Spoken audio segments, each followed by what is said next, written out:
भी यहाँ से आए, खासकर इंडिया से भी आए, तो हम उन पे नजर रखेंगे। हम ये कट्टरपंथी जो मुसलमान है, जो इस जमीन को यूज करके मतलब which kind of do this anti national propaganda या वो स्पेल वेनम, उनको हम बर्दाश्त नहीं करेंगे। एमबीएस साहब का बयान है कल का। तो ये जो चेंजेस आ रही है चीमा साहब, ये हम नहीं ला रहे ऑर्गेनिक चेंजेस, उनकी जरूरत है जिंदगी, उनकी नीड ऑफ द आवर है। And as leaders they are doing the right thing, as leaders they are doing the right thing.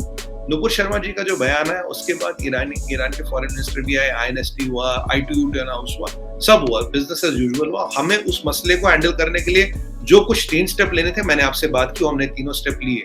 तो अब मुसलमान वर्ल्ड में ऐसे इसको लेके रेजिनमेंट नहीं है।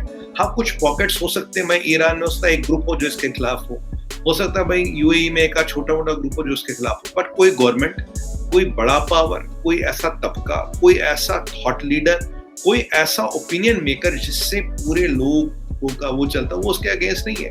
अब आप देखिए, तब तो मलेशिया का भी आया था, आज मलेशिया का कुछ नहीं है, आज मालदीव्स का कुछ नहीं है। और बाय द वे जितनी अपनी अफ्रीका में मुसलमान कंट्री है और अफ्रीकन पूरे कॉन्टिनेंट में, उनका कुछ नहीं आया था, उनके यहाँ से कुछ नहीं आया था। कुछ कंट्रियां साउथ अमेरिका में भी, उनके यहाँ से भी कुछ नहीं आया था। तो मेरे कहने का मतलब है, ये Israel is a reality of life Cheema साहब, उसको आपको हमको सबको मानना पड़ेगा और हमें डिसाइड करना है। मान देखिए अब होगा क्या, अगर अब यूएस के प्रेशर में अगर सऊदीज रिकॉग्नाइज इजराइल, ठीक है चीमा साहब, आप भी जानते हैं, मैं भी जानते हूँ, अगला बॉल कहाँ रुकेगी? अगली बॉल रुकेगी पाकिस्तान में, बोलेगी करो जी इजराइल को रिकॉग्नाइज। अगर आपने इजराइल को रिकॉग्नाइज कर लिया तो वो कश्मीर वाला मसला खत्म, तो लोग कहीं रहेगा ही नहीं आपको। भाई 2 हाथ है, गोरा एक काला नहीं हो सकता ना, या तो दोनों गोरे या दोनों काले। तो मुझे पता है अभी भुट्टो साहब बड़े परेशान होंगे, जरदारी साहब सोचेंगे यार अगर ये वहां सऊदियों ने एमबीएस ने कर दिया तो यार हमारे यहाँ दिक्कत हो जाएगी बहुत। तो देखिए अब टाइम आ गया चीमा साहब, सच मतलब इसमें कोई पॉलिटिक्स वाली बात नहीं कर रहा, दुनिया में आगे बढ़ने की।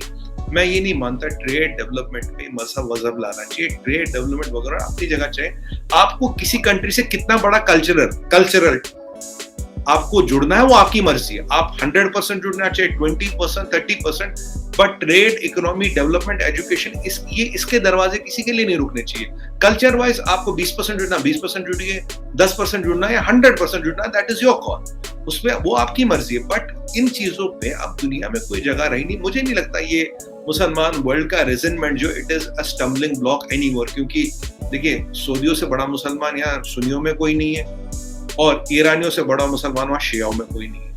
तो अगर ये जो बड़े कैंप हैं, आप जानते हैं इस्लाम में भी इन 2 जगहों की कितनी रेलेवेंस है, अगर वो चीमा साहब कहते कि नहीं हम ठीक है, हम इनके साथ जा रहे हैं, हम बात कर रहे हैं, हमें सब कुछ ठीक है, तो बाकियों को तो लोका ही नहीं बनता ना। This is where the Islam has roots.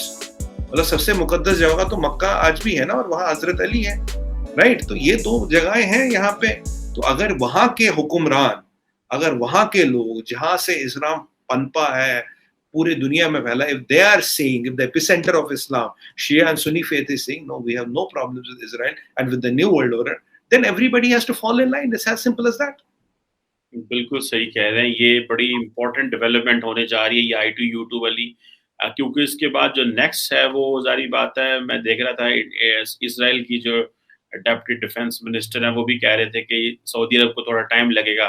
खैर पाकिस्तान में जो फैसले होते हैं वो कोई सोच समझ कर नहीं होते और रैशनैलिटी की बेसिस पे नहीं होते, जज्बात की बेस पे होते हैं, और बस फाड़ो की बात हो रही होती है, गैंज कर दो, मार दो, इस तरह कर दो, वो हमारा दुश्मन, ये दुश्मन। तो वो जो रैशनैलिटी होती है अंदर बैठ के सोच समझ के नेशन को क्या चाहिए वो यहाँ पे नहीं होता, बस ये चाह रहा है कि झूठ बोलो, कॉन्स्पिरेसी थ्योरी बनाओ और उससे फिर जो अवाम जो है ना उसको अवाम की मासूमियत का फायदा उठाओ। एनी हाउ ऑब्वियसली ये बड़े इंपॉर्टेंट चीजें हैं।